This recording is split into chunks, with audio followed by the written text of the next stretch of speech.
আমাকে তোদের দুজনের টোটাল কাট অফটা করাতেই হবে। আর তোকে গ্রামে পাঠালে সেটা একমাত্র সম্ভব। আমি শুধু ওর কাছে একটা দিন, শুধুমাত্র একটা দিন চেয়েছিলাম, সেটাও ও আমাকে দিল না ঠাম্মি।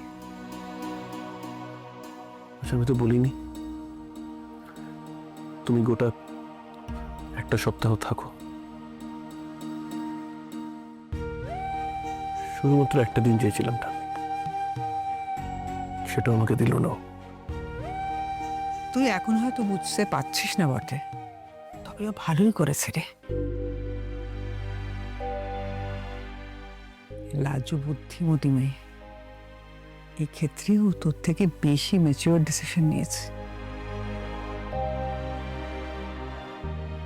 অনেক কষ্ট করে এই জায়গাটাও পেয়েছে, কোনোভাবেই যাতে ও নিজের লক্ষ্য থেকে সরে না যায়, ও যাতে বিভ্রান্ত না হয়ে পড়ে, সেটা দেখার দায়িত্ব ও নিজের কাঁধে নিয়েছে।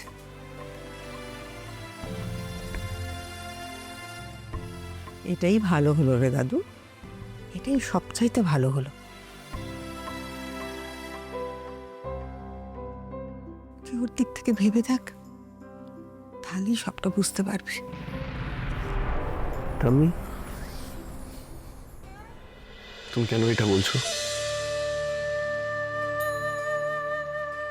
সেটাই সব থেকে ভালো কেন? আমরা কি ওর যত্ন নিতাম না? ওকে ভালো রাখতাম না? চেষ্টা হয়তো করতাম, কিন্তু পুরোপুরি হয়ে উঠতো না। নানান ঝঞ্ঝাট ঝামেলা লেগেই থাকতো। এভাবে লাজু পড়ায় মন বসাতে পারতো না। হস্টেলে থেকে ও মনের শান্তি পাবে, মন দিয়ে লেখাপড়াটা করতে পারবে। ওর কলকাতায় থাকার যে আসল উদ্দেশ্য, সেটাই সফল হোক, সেটাই তো আমরা চাই, তাই না? আমি তো তোমাকে প্রমিস করেছিলাম যে আমি ওর পড়াশোনার কোনো ক্ষতি হতে দেব না। করেছিলি তো প্রমিস, কিন্তু সবটা তো তোর হাতে নেই দাদা। আর শুধু ওর কথা কেন বলছে? এই বাড়িতে যে ওকে নিয়ে নিত্য অশান্তি, এবার সেসব বন্ধ হবে। তুই বল না, এই বাড়িতে থাকাটা ওর জন্য কি ভারী মানের ব্যাপার ছিল? তোর বউ চায় না রাজু এই বাড়িতে থাকুক, তোর মাও চায় না, তাও নিরুপায় হয়ে রাজুকে এই বাড়িতে এতদিন থাকতে হয়েছে। এবার লাজু মাথা উঁচু করে বাস করবে। আরেকটা কথা বলি, এবার তাকে তার জীবনটা নিজের মতন সাজিয়ে গুজিয়ে নিতে দে দাদু ভাই। এবার তুই একটু ওখান থেকে সরে আয়, সব কিছুতে ঢুকে যাওয়া, ঝাঁপিয়ে পড়া, সেগুলোকে এবার বন্ধ কর। এই কথা তুমি কি বলছো ঠাম্মি? আমি লাজুর লোকাল গার্ডিয়ান, আমার কি দায়িত্ব পুরোপুরি ফুরিয়ে গেল? নিয়ে কেন যাবে দাদু ভাই? আমি শুধু তোকে একটু সংযত থাকতে বলছি। দেখ, লাজু এখন 5টা মেয়ের সঙ্গে হস্টেলে থাকবে। এবার তুই যদি লাজুর কাছে বারে বারে যাস, আমি জানি তুই অকারণে যাবি না, ওর ভালোর জন্যই যাবে, কিন্তু তাও কেউ কেউ সেটা খেয়াল করতে পারে, লাজুকে কিছু বলতে পারে, তাই না? তুইও বিবাহিত, লাজুও বিবাহিত, লোকের মন্দ কথা বলতে কত সময় লাগে বল? এর জন্য হয়তো তোমার সঙ্গে ওর সব থেকে বেশি বন্ধুত্ব ঠাম্মি,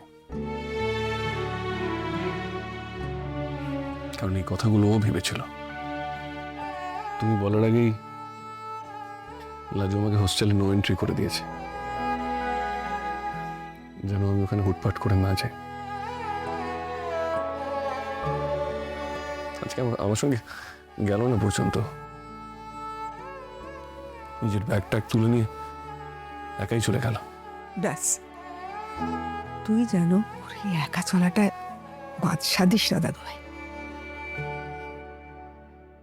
এমন কিছু করিস না যাতে ওকে নিয়ে লোকে অসম্মানের কথা বলে, তামাশা করে।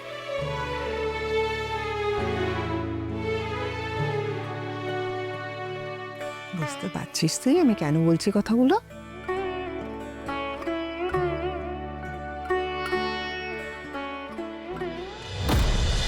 যাক, একটা বাঁচোয়া লাজু আজ এই বাড়িতে চলে আসেনি, হস্টেলটা পেয়ে গেছে।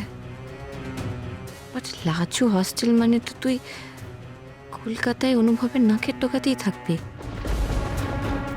ও এখানে ঠাম্মিকে চাই বলুক, তুই কলকাতায় থাকলেও নিজেকে কন্ট্রোল করতে পারবে না, তোর কাছেই বারবার ছুটে যাবে। আমাকেই তোদের দুজনের টোটাল কাট অফটা করাতেই হবে,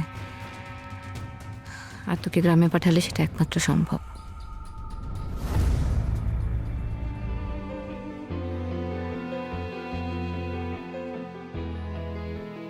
আবাসিক ছাত্রীদের কোনো রকম নেশাদ্রব্য গ্রহণ কঠোরভাবে নিষিদ্ধ। নিয়ম উল্লঙ্ঘনে কঠোরভাবে পদক্ষেপ নেওয়া হবে। র্যাগিং কঠোরভাবে নিষিদ্ধ। ও, তুমি তাহলে লাজবন্তী? হ্যাঁ, আমি এই হোস্টেল ছেড়ে দিচ্ছি। এই কদিনের জন্য ওরা তোমাকে একটা এক্সট্রা বেড দিয়ে দেবে, তুমি টেনশন করো না। না না গো, সেসব লাগবে না, আমি মাটিতে চাদর পেতেই শুয়ে পড়বো, কোনো দরকার নেই। হেই লাজবন্তী, তুমি কি এইভাবে কথা বলো নাকি?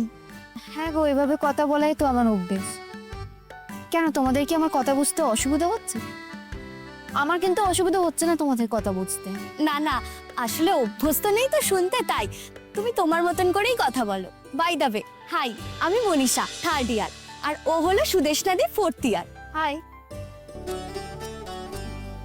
ওই শিফট করছে দুজনের সঙ্গে একটা নতুন ফ্ল্যাটে। দিদি একটু আসছি। হ্যাঁ,